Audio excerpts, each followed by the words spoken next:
Once there lived in a forest a lion named Sudata and a tiger named Subahu, who were close friends. One day, a jackal who used to live on the leftover of these weeds said to himself, "These two friends always share their food. If I can break their friendship, they won't share it anymore, and I can get more leftovers from each. Moreover, they might take me for a well-wisher and give me more." Thinking this, the jackal went to each of the two and said that the other spoke evil about him. But both Sudata and Subahu were too clever to believe the jackal blindly. They spoke with each other to know the truth and discovered that the jackal was lying.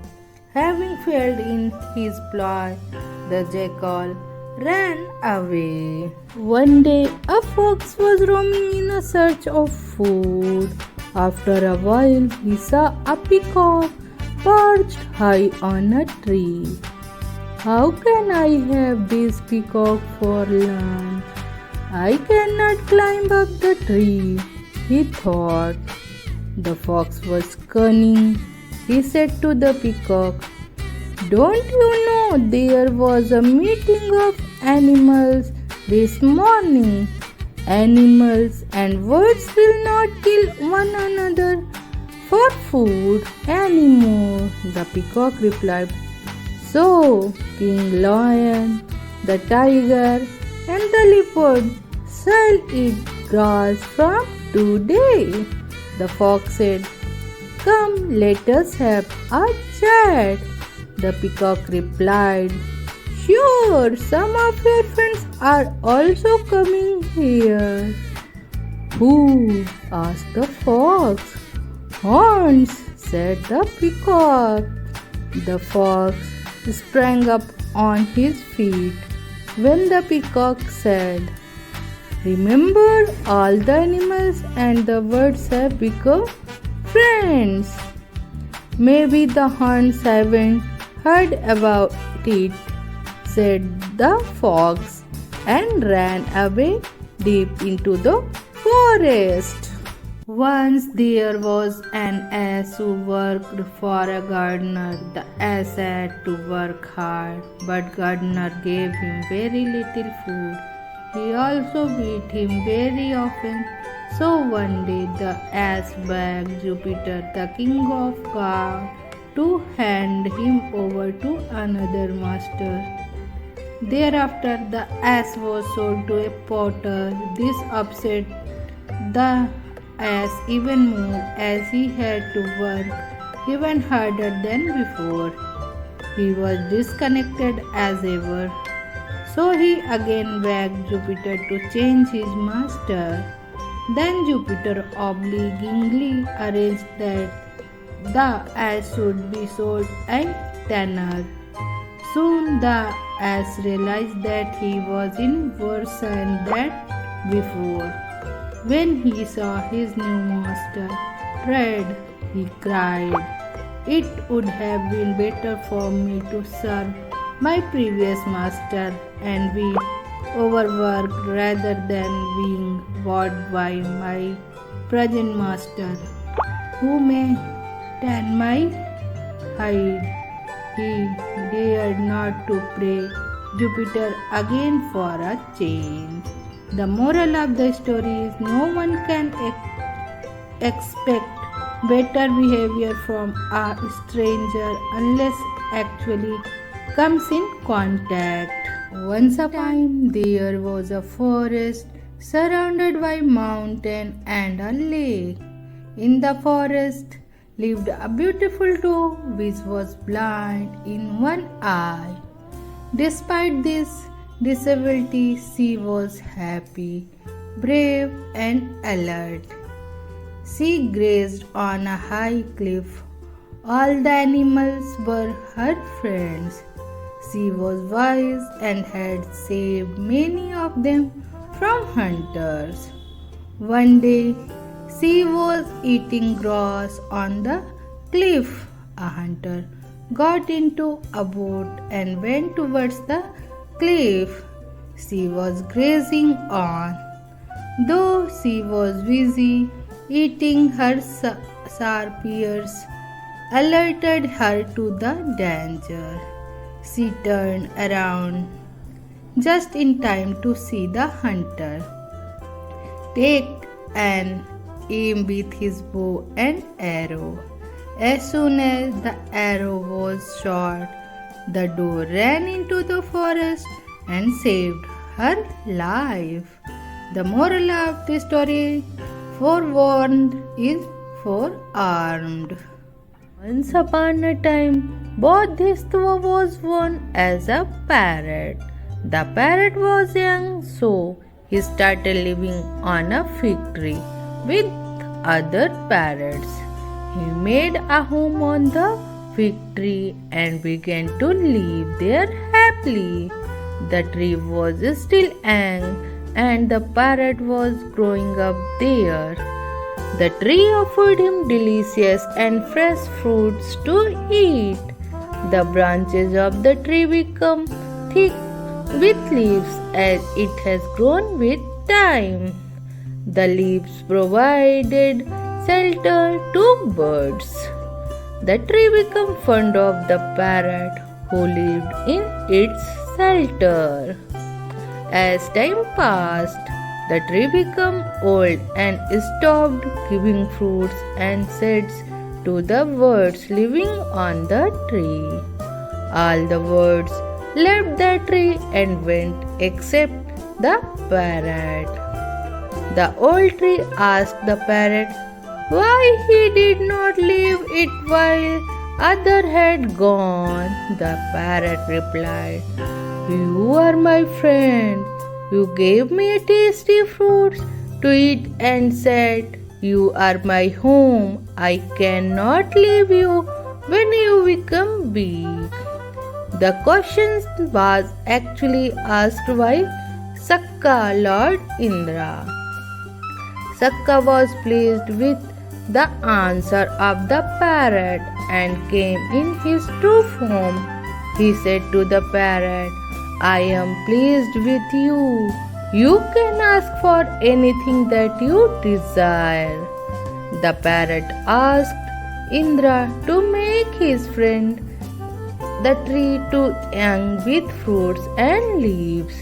Indra was very happy and impressed with the parrot and gave him what he desired.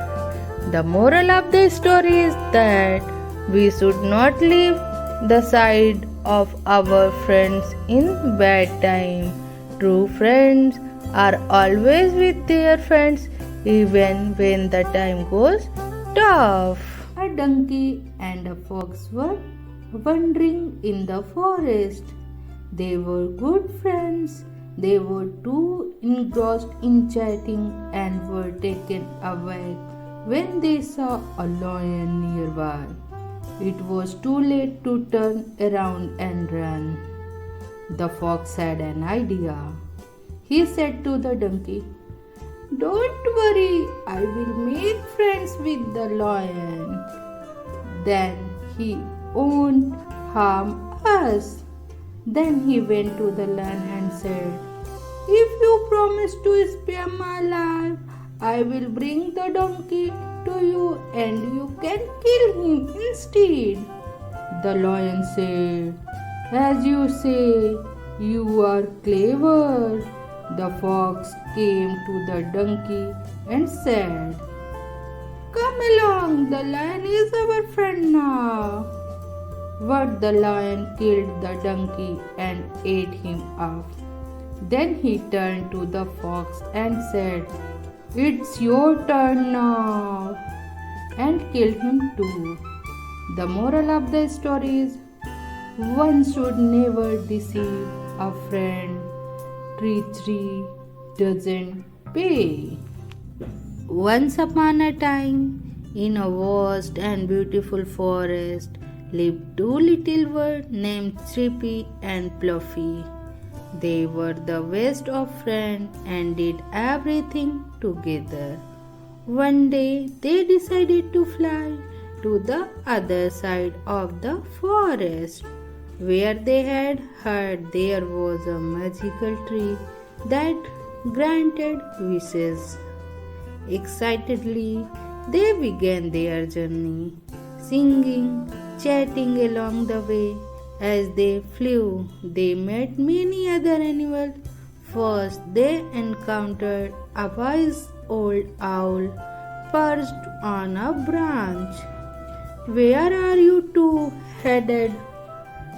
the owl asked. "We are going to find the magical tree that grants wishes," Chippy exclaimed. The owl smiled and said, "Remember, the journey is just as important as the destination. Be kind and help those in need along the way." Chippy and Fluffy nodded and continued their flight. Soon they saw a tiny squirrel struggling to gather a corn. Without hesitation, they swept down and helped the squirrel collect its food. "Thank you, friend," the squirrel said. "If you ever needed help, just call for me." They flew on, feeling happy about their good deed. A little later, they spotted a butterfly caught in a spider's web. Fluffy carefully freed the butterfly, who fluttered its wing in gratitude. "You are very kind. If you ever need help, I will be there," the butterfly promised before flying away. As the day went on, they helped many more animals and made many new friends.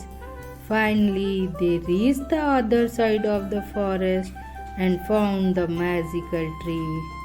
It was tall and shimmering with a golden glow. The tree spoke to them. "You have shown kindness and made many friends on your journey. For this, I will grant you each one wish." Chippy and Fluffy looked at each other and knew what they wanted. Chippy spoke first. "I wish for the happiness of all the animals we met today."